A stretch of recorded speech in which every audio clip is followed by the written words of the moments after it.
Julie Hasson. I'm a professor, a researcher, a teacher advocate, and the author of Safe, Seen, and Stretched in the Classroom, The Remarkable Ways Teachers Shape Students' Lives.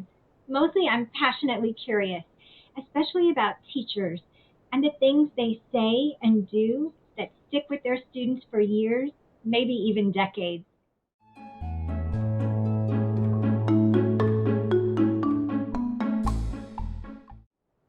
I remember my first day of first grade, feeling anxious and afraid to go into the classroom. I was a struggling reader and I just knew I was not ready for the challenges of first grade. But lucky for me, I ended up in Nancy Russell's first grade class. And with a great deal of patience and persistence and creativity, Mrs. Russell helped me become a reader. I came to love reading and everything about school, so much so that I became a teacher just like her, and eventually a school principal. And when I left my job as a school principal to become a professor, I knew I had to find a focus for my research. Mrs. Russell retired at that same time, and she inspired me to wonder what teachers like her say and do to make a long-term impact on students like me. I wondered about Mrs. Russell and teachers like her, their actions and interactions in the classroom, the lessons they teach that we carry and use for the rest of our lives. So after 5 years of investigating long-term teacher impact, I wanted to take everything I've learned and put it in a book so that teachers could share in not just understanding their impact, but in finding strategies to make a more consistent impact on their own students.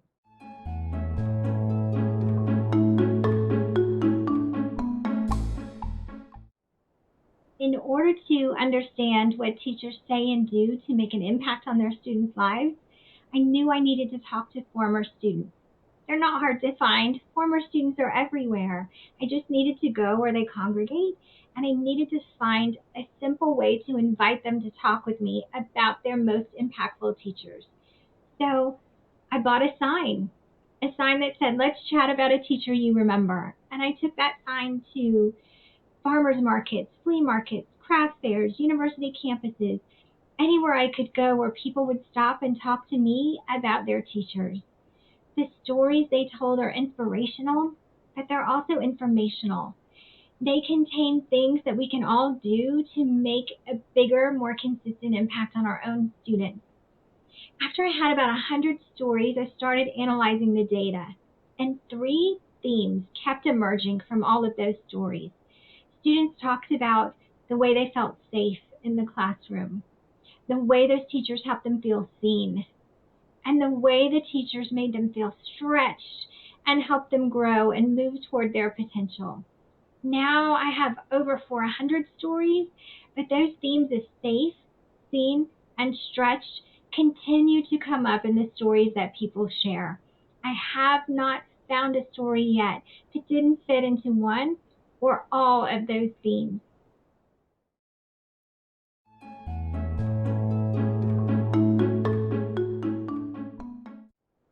When former students told stories about feeling safe in the classroom, they talked about how their teachers built trust day by day, how teachers responded in predictable, reliable, caring ways that helped them develop this sense of trust. They talked about the classroom being a place full of psychological safety, where they could take the risks necessary for learning, growth, and connection without being afraid of potential ridicule or rejection. They talked about being able to be vulnerable in the classroom and how their teachers modeled this vulnerability for them. One story I love about feeling safe came from a young man named Justin, who talked about Mrs. Downey, his middle school reading teacher. He'd always been a struggling reader. He was afraid to read out loud in the classroom.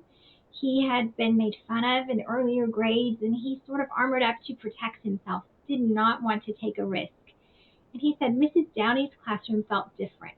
For one thing, she had two guinea pigs named Lenny and George, and he loved them. And when he didn't want to read out loud, she let him read out loud to Lenny and George.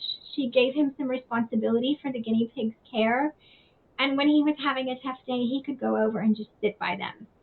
She did lots of things in that classroom to try to draw him out, to make him feel safe, and eventually he started to gain some skills in reading. He became more confident and more confident. And he said that laid the foundation for him for the rest of his middle school, high school, and beyond.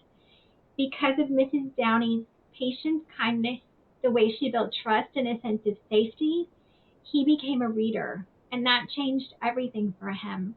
And he's carried that sense of safety and that gratitude for Miss Downey for years and years.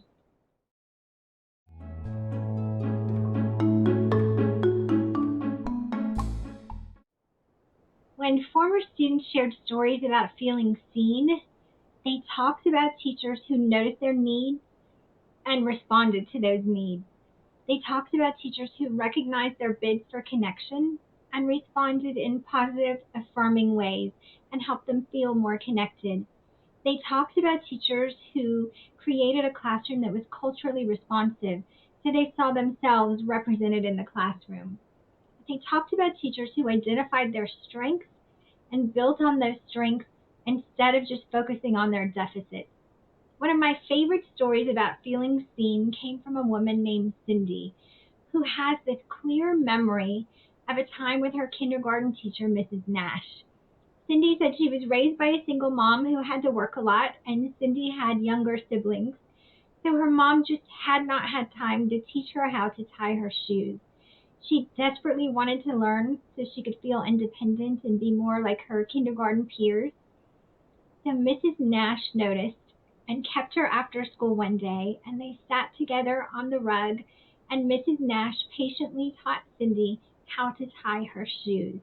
Cindy said she felt so proud when she could finally do it, but more importantly, she felt so worthy that her teacher would spend time and energy on her. She felt valued, and that memory has stuck with her for decades. I love these small moment stories because they're things teachers probably don't remember, but students like Cindy remember forever.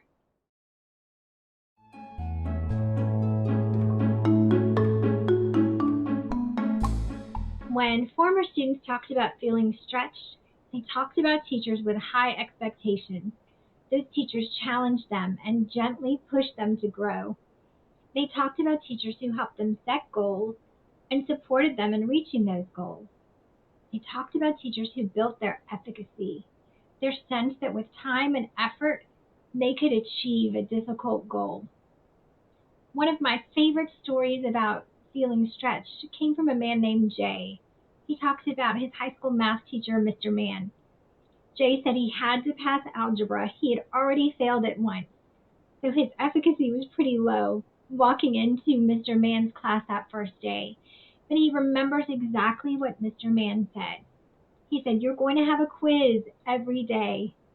All you have to do is show up to class every day, pay attention, go over your notes when you get home, and prepare for the quiz." Jay did just as Mr. Mann said because the stakes were high for him. Every day he came to class, he paid attention, he took notes, he went home, reviewed those notes, prepared for the quiz the next day. And over time, he started to master the concept.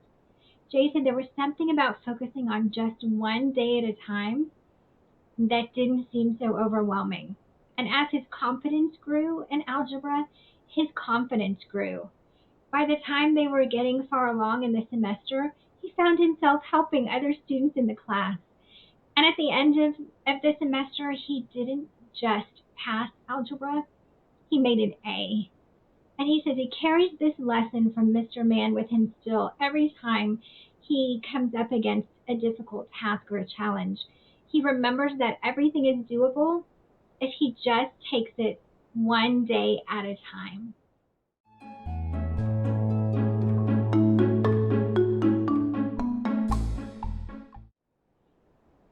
I hope that readers enjoy going on the journey with me. I take you with me as a reader to a craft fair to collect stories, to a farmer's market, to a university campus to talk to college students about the teachers who impacted them along the way. I hope that readers aren't just inspired by the beautiful stories that people shared and I put into the book, but I hope they also can take the strategies that are unpacked from those stories and implement them in their classroom to make that same kind of impact on their own students. And with each story and the strategies, we take a look at the broader base of literature around those strategies so that they can see what other researchers say about things like building trust and increasing student efficacy. So this book is not just inspirational, it's also informational. It's packed with the inspiration you need to stay longer in teaching, but also the information and strategies you need to be stronger, to be a more effective teacher, to make a greater, more consistent impact on the students you serve. So I hope the readers realize that all those small actions and interactions in the classroom every day can make a really big impact.